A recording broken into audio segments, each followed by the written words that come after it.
obviously every time you fight, we get the narrative of the war hero and the military background.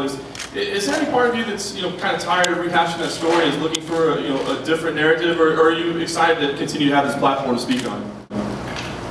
Honestly, it's never easy to talk about it because it always feels like I'm coming off as bragging about my military history, and that's not my intention.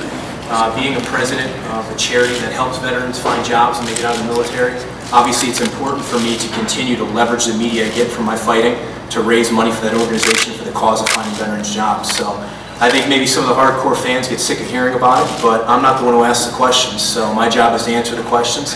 And I think obviously being Memorial Day, that was going to happen for this fight, so I'm sorry if people were getting sick of hearing it.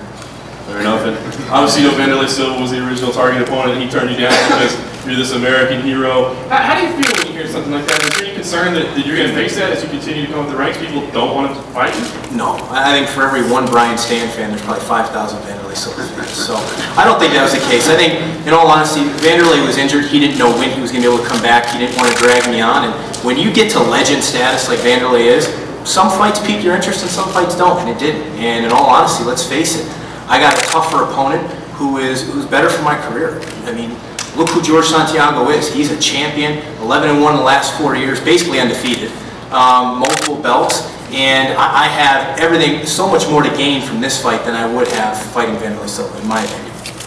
That it is Memorial Day, and a casual fan who wouldn't otherwise have tuned in may tune in just to see you. Do you feel any additional pressure going into this? No, I don't feel any pressure. I think, given my perspective, my life experiences, I don't feel maybe the same level of pressure for fighting that maybe some other athletes do.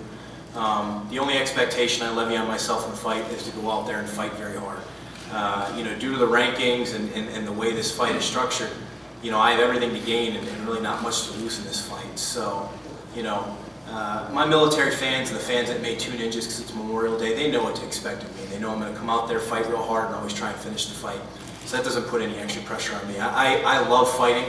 I enjoy fighting. I don't have to do this. I can go do something else if I wanted to, but I've been given an amazing opportunity by the UFC. Here I am, and I really make it a point to enjoy every minute I'm in that octagon, because in the blink of an eye that can be taken from any one of us. How many people honestly get the opportunity to be a professional athlete, have an entire arena screaming for you at a moment in time? I mean, we're gods in there for 15 minutes during that time, and that's going to pass us by. So I savor the opportunity, and I'm just very lucky to be fighting a champion like Jorge.